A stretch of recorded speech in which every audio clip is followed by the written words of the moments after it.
in videos like these, we normally tell you that the mask slipped and, the MP has said something that he didn't really want you to hear. But in today's case, Nigel Farage didn't let the mask slip.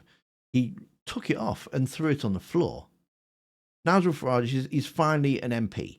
It's the thing that he's been working towards for the past 30 odd years. Even when he got beaten by a dolphin, it didn't deter him. This is the moment he's been building towards since the 90s. The outsider is in. The fox is in the hen house. And what does he think of the great responsibility of representing the forgotten men and women of Clacton? He thinks it's boring. Listen to him on Times Radio explaining why he'd rather be sitting in a nice warm studio than doing the job he's paid to do in the House of Commons. We're not really getting genuine backbencher questions. We're getting a situation where certain Labour MPs get lots of questions, other Labour backbench MPs get no questions, and it's all kind of pre-arranged. I'll ask this question, this is how the Prime Minister will answer it.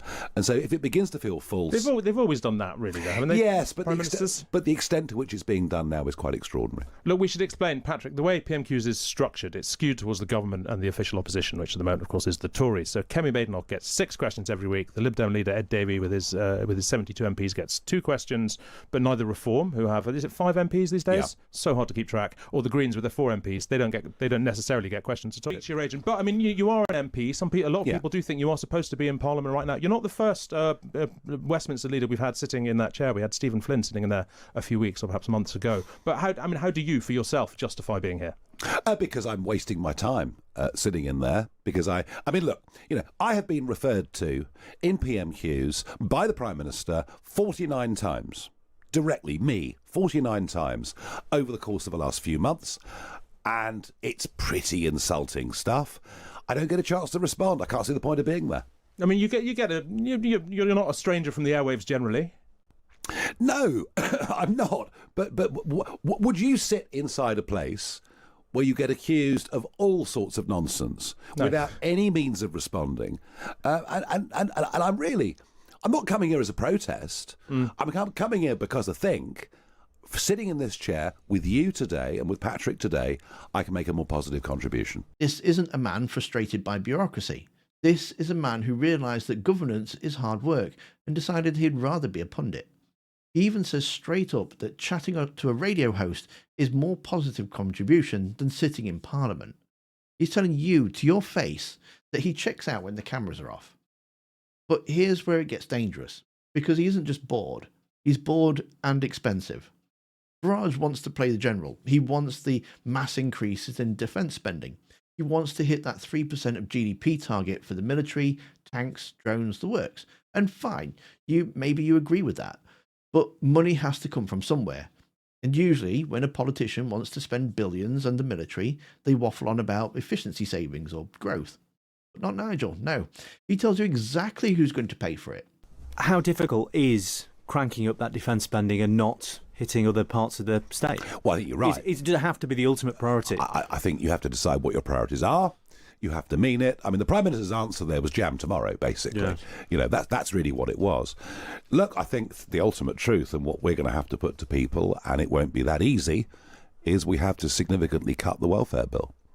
And that cut the welfare bill to pay for the armed forces? Effectively, yes. Right. And just in case you thought that was politically not easy. In a heated interview, I should know, but have you got numbers about that as yet? Yeah, we've laid out in a series of press conferences the biggest. Money is part of it. Increased defence spending is part of it. And we've made it clear. There was some confusion in your newspaper this morning from one of your columnists. And she seemed to think that we were the party of high welfare spending. And actually the press conferences that Lee and Zia and others have done, and what we've actually done is we've actually proposed the biggest cuts to welfare spending ever in the history of these islands. And so I believe we are going to have genuinely more money for defence. But there's a lot more work. So let that sink in. He isn't talking about trimming the fat. He is talking about a demolishing job. He's talking about taking a sledgehammer to the support systems that millions of his own voters rely on, just to fund a military expansion that even the current government can't afford. This is a scam. He sold you on the idea that he was the voice of the working class, the guy who would stand up for the little guy against the elites. But look at the reality. Mr Farage, analysis suggests that reform's policy on the two-child benefit cap would help less than 1% of those affected, putting almost 500,000 children back into poverty. When it comes to a vote, will Reform vote against lifting the two-child benefit cap in full? Absolutely right. On the two-child cap, look, I regret that my comments have been so willfully misinterpreted. I tried to say something that was pro-family, which I know hasn't been heard from any party in decades. I was trying to be pro-family, pro-children, pro-working people who find it very, very hard to pay for childcare. It's a disincentive for them to have children and to go to work at the same time. So look, I think the way this government is doing it, well, looking at some of the stats, it's going to start to benefit huge numbers of foreign-born people. And that goes back to this point. We have to prioritise British-born people, whether it's for child benefit or whether it's for social housing. And so I think when it comes, we will vote against it. When it comes to doing the boring, gritty work of being an MP, he says he's wasting his time. He can't be bothered. But when it comes to taking money out of your pocket to pay for geopolitical fantasies, suddenly he's full of energy. Suddenly he has a plan. He isn't fighting the establishment. He's just another politician who thinks you're a cash machine for his pet projects. He spent decades trying to get into that building just to tell you that he's bored of you. Nigel claims he's wasting his time in Parliament because the system is rigged to keep him quiet. He wants you to believe he's a silenced lion in a cage, but there's much more embarrassing reason he prefers the safety of a radio studio.